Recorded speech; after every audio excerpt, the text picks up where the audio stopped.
السلام علیکم، میرا نام عبدالرحیم ہے۔ میں ایک سیریز بنا رہا ہوں احادیث کی مختلف کتابوں سے مختلف ٹاپکس پہ۔ تو امام نسائی کا جو مجموعہ احادیث ہے اس سے نماز کے ٹاپک پہ کچھ احادیث ہیں۔ اعوذ باللہ من الشیطان الرجیم، بسم اللہ الرحمن الرحیم۔ حدیث نمبر 515، حضرت ابو ہریرہ رضی اللہ تعالیٰ عنہ سے روایت ہے، نبی کریم صلی اللہ علیہ وسلم نے فرمایا، جس نے عصر کی 2 رکعتیں سورج غروب ہونے سے پہلے پڑھ لیں یا صبح کی 1 رکعت سورج طلوع ہونے سے پہلے پڑھ لی تو اس نے نماز پا لی۔ ایک اور حدیث ہے، حدیث نمبر 516، حضرت ابو ہریرہ رضی اللہ تعالیٰ عنہ سے منقول ہے، نبی صلی اللہ علیہ وسلم نے فرمایا، جو شخص سورج غروب ہونے سے قبل عصر کی نماز 1 رکعت پا لے یا سورج طلوع ہونے سے قبل صبح کی 1 رکعت پا لے تو یقیناً اس نے وہ نماز پا لی۔ ایک اور حدیث ہے 517، حضرت ابو ہریرہ رضی اللہ تعالیٰ عنہ سے مروی ہے، نبی کریم صلی اللہ علیہ وسلم نے فرمایا، جب تم میں سے کوئی شخص عصر کی نماز کی پہلی رکعت سورج غروب ہونے سے پہلے پا لے تو وہ باقی نماز پوری کر لے، اور جب صبح کی نماز کی پہلی رکعت سورج طلوع ہونے سے پہلے پا لے تو وہ نماز پوری کر لے۔ ایک اور حدیث ہے 518، حضرت ابو ہریرہ رضی اللہ تعالیٰ عنہ سے روایت ہے، رسول اللہ صلی اللہ علیہ وسلم نے فرمایا، جس شخص نے صبح کی نماز کی 1 رکعت طلوع شمس سے قبل پا لی تو اس نے ساری نماز صبح پا لی، اور جس نے عصر کی نماز 1 رکعت غروب شمس سے پہلے پا لی تو اس نے پوری نماز عصر پڑھ لی۔ ایک اور حدیث ہے، حدیث نمبر 520، حضرت بریدہ رضی اللہ تعالیٰ عنہ سے مروی ہے، ایک آدمی رسول اللہ صلی اللہ علیہ وسلم کے پاس آیا اور آپ صلی اللہ علیہ وسلم سے نمازوں کے اوقات کے بارے میں پوچھا۔ آپ صلی اللہ علیہ وسلم نے فرمایا، ہمارے پاس آئندہ 2 دن ٹھہرو۔ آپ صلی اللہ علیہ وسلم نے پہلے دن بلال رضی اللہ تعالیٰ عنہ کو حکم دیا کہ انہوں نے فجر ہوتے ہی اقامت کہی، اور آپ صلی اللہ علیہ وسلم نے فجر کی نماز پڑھائی۔ پھر جو ہی سورج ڈھلا تو آپ صلی اللہ علیہ وسلم نے انہیں اقامت کا حکم دیا، ظہر کی نماز پڑھی۔ پھر جب سورج کو سفید دیکھا، تپش دوپہر سے کم ہوئی تو اقامت کا حکم دیا اور عصر کی نماز پڑھی۔ پھر جب سورج کا آخری کنارہ ڈوب گیا تو اقامت کا حکم دیا اور مغرب کی نماز پڑھائی۔ پھر جب سورج کی سرخی غائب ہو گئی تو عشاء کی اقامت کہلوائی۔ پھر اگلے دن اسے تاخیر کا حکم دیا اور فجر کو روشنی میں پڑھا۔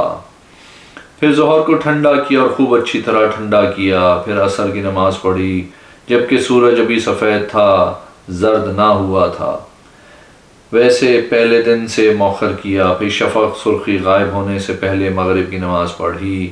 پھر آپ صلی اللہ علیہ وسلم نے حضرت بلال کو حکم دیا تو انہوں نے عشاء کی اقامت کہی جبکہ تہائی رات گزر چکی تھی، اور آپ صلی اللہ علیہ وسلم نے عشاء کی نماز پڑھی۔ پھر فرمایا، کہاں ہے وہ شخص جس نے نمازوں کے اوقات کے بارے میں پوچھا تھا؟ اسے لایا گیا تو آپ صلی اللہ علیہ وسلم نے فرمایا، تمہاری نمازوں کے اوقات ان دونوں نمازوں کے درمیان میں ہیں جو تم نے دیکھیں۔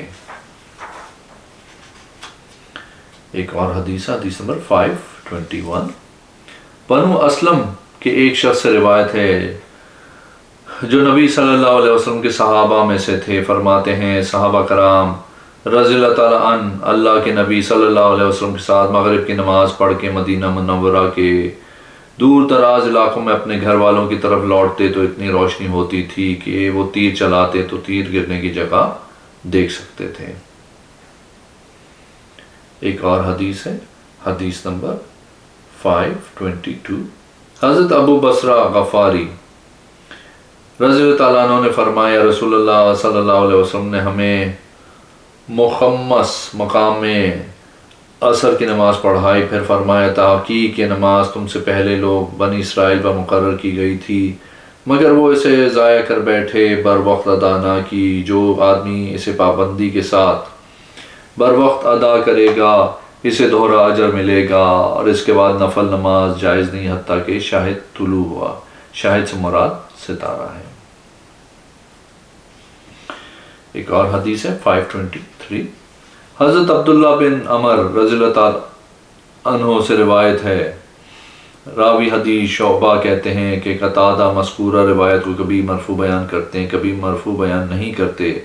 رسول اللہ صلی اللہ علیہ وسلم نے فرمایا ظہر کی نماز کا وقت باقی رہتا ہے جب تک عصر کا وقت شروع نہ ہو، اور عصر کی نماز کا وقت باقی رہتا ہے جب تک سورج زرد نہ ہو، اور مغرب کی نماز کا وقت باقی رہتا ہے جب تک سرخی کی زیادتی ختم نہ ہو، اور عشاء کا وقت باقی رہتا ہے جب تک رات نصف نہ ہو، اور صبح کا وقت باقی رہتا ہے جب تک سورج طلوع نہ ہو۔ ایک اور حدیث ہے، حدیث نمبر 524۔ حضرت ابو موسیٰ اشعری رضی اللہ تعالیٰ عنہ بیان کرتے ہیں کہ نبی صلی اللہ علیہ وسلم کے پاس ایک شخص آیا جو آپ صلی اللہ علیہ وسلم سے نمازوں کے اوقات کے بارے میں سوال کر رہا تھا۔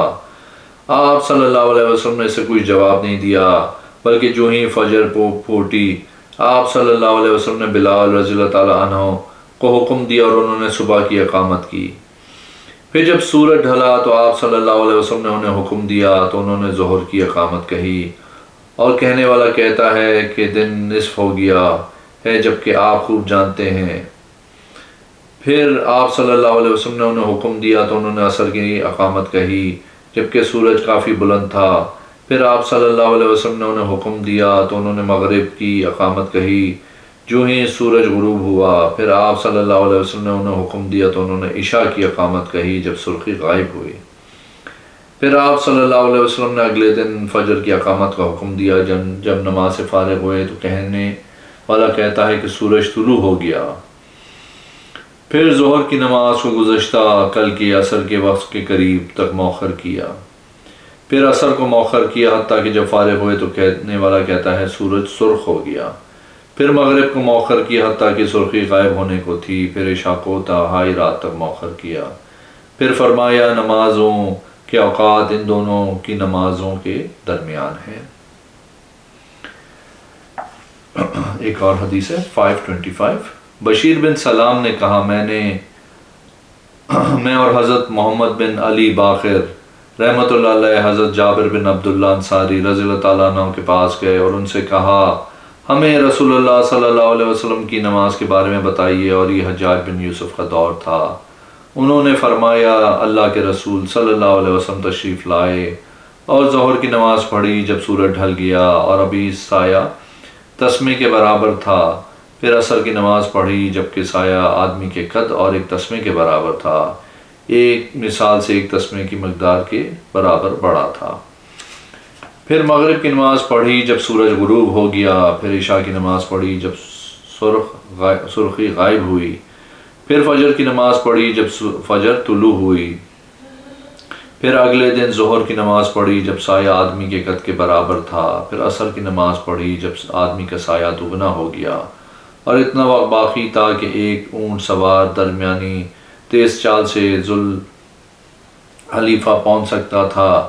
پھر مغرب کی نماز پڑھی جب سورج ڈوب چکا تھا۔ پھر عشاء کی نماز تہائی یا نصف رات کے وقت پڑھی۔ پھر فجر کی نماز خوب روشنی میں پڑھی۔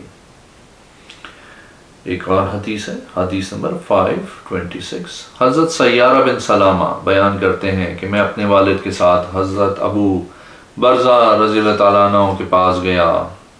میرے والد محترم نے ان سے پوچھا کہ رسول اللہ صلی اللہ علیہ وسلم فرض نمازیں کیسے پڑھتے تھے؟ انہوں نے فرمایا آپ ظہر کی نماز جسے ہم اولا کہتے ہیں اس وقت پڑھتے تھے جب سورج ڈھلتا تھا، اور عصر کی نماز اس وقت پڑھتے تھے کہ نماز کے بعد ہم میں سے کوئی شخص مدینہ کی انتہائی دور والی مدافعاتی بستی میں اپنے گھر طرف پہنچ جاتا جبکہ سورج ابھی زندہ ہوتا، اور میں بھول گیا کہ مغرب کے بارے میں انہوں نے کیا فرمایا، اور آپ اچھے سمجھتے ہیں کہ عشاء کی نماز کو جسے اتما اندھیری کہتے ہیں دیر سے پڑھیں، اور آپ عشاء کی نماز سے پہلے سونے اور بعد میں باتیں کرنے کو ناپسند کرتے تھے، اور آپ صلی اللہ علیہ وسلم صبح کی نماز سے فارغ ہوتے تھے تو آدمی اپنے ہم نشین کو پہچان سکتا تھا، اور آپ صلی اللہ علیہ وسلم 60 سے 100 آیت تک نماز فجر میں تلاوت فرماتے تھے۔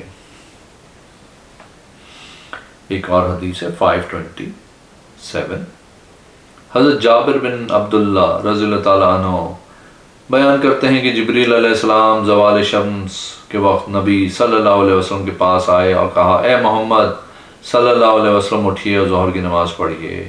جب سورج ڈھل گیا پھر ٹھہرے حتیٰ کہ جب آدمی کا سایہ اس کے برابر ہو گیا تو وہ عصر کی نماز کے لیے آپ صلی اللہ علیہ وسلم کے پاس آئے اور کہا اے محمد صلی اللہ علیہ وسلم اٹھیے اور عصر کی نماز پڑھیے۔ پھر کچھ دیر ٹھہرے حتیٰ کہ جب سورج غروب ہو گیا تو پھر آئے اور کہا اے محمد صلی اللہ علیہ وسلم اٹھیے اور مغرب کی نماز پڑھیے۔ آپ اٹھے اور مغرب کی نماز پڑھی جب سورج پورا ڈوب گیا۔ پھر ٹھہرے حتیٰ کہ جب سرخی غائب ہو گئی تو پھر آپ صلی اللہ علیہ وسلم کے پاس آئے اور کہا اے محمد صلی اللہ علیہ وسلم اٹھیے اور عشاء کی نماز پڑھیے۔ آپ صلی اللہ علیہ وسلم اٹھے اور آپ نے عشاء کی نماز پڑھی۔ پھر آپ صلی اللہ علیہ وسلم کے پاس آئے جب صبح کو فجر کی روشنی چمک اٹھی اور کہا اٹھیے اے محمد صلی اللہ علیہ وسلم اور نماز پڑھیے۔ آپ صلی اللہ علیہ وسلم اٹھے اور صبح کی نماز پڑھی۔ پھر اگلے دن آپ صلی اللہ علیہ وسلم کے پاس آئے جب ہر آدمی کا سایہ اس کے برابر ہو گیا اور کہا اٹھیے اے محمد صلی اللہ علیہ وسلم اور نماز پڑھیے۔ تو آپ صلی اللہ علیہ وسلم نے ظہر کی نماز پڑھی۔ پھر آپ صلی اللہ علیہ وسلم کے پاس جبریل علیہ السلام آئے جب آدمی کا سایہ دگنا ہو گیا اور کہا اٹھیے اے محمد صلی اللہ علیہ وسلم اور نماز پڑھیے۔ تو آپ صلی اللہ علیہ وسلم نے عصر کی نماز پڑھی۔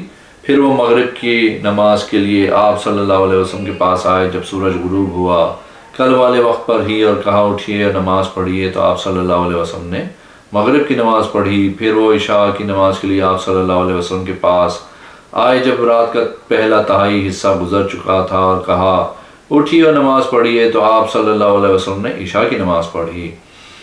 پھر وہ صبح کی نماز کے لیے آپ صلی اللہ علیہ وسلم کے پاس آئے جب خوب روشنی ہو چکی تھی اور کہا اٹھیے اور نماز پڑھیے۔ تو آپ صلی اللہ علیہ وسلم نے صبح کی نماز پڑھی۔ پھر جبریل کہنے لگے تمام نمازوں کا وقت ان دونوں نمازوں کے وقت کے درمیان ہے۔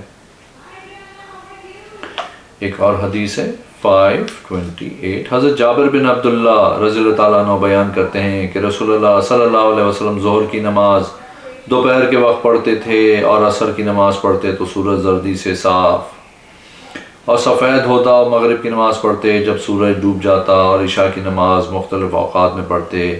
جب دیکھتے کہ سب جمع ہو گئے تو جلدی پڑھ لیتے، اور جب دیکھتے کہ انہوں نے تاخیر کی تو دیر سے پڑھتے۔ ایک اور حدیث ہے، حدیث نمبر 529۔ حضرت نعمان بن بشیر رضی اللہ تعالیٰ عنہ سے منقول ہے، انہوں نے فرمایا میں سب لوگوں سے زیادہ اس نماز یعنی عشاء کے وقت کو جانتا ہوں۔ رسول اللہ صلی اللہ علیہ وسلم یہ نماز تیسری رات کا چاند غروب ہونے پر پڑھتے تھے۔ ایک اور حدیث ہے 530۔ حضرت نعمان بن بشیر رضی اللہ تعالیٰ عنہ بیان کرتے ہیں کہ اللہ کی قسم بلا شبہ میں اس نماز یعنی عشاء آخرہ کے وقت کو سب لوگوں سے زیادہ جانتا ہوں۔ اللہ کے رسول صلی اللہ علیہ وسلم یہ نماز تیسری رات کا چاند غروب ہونے پہ پڑھتے تھے۔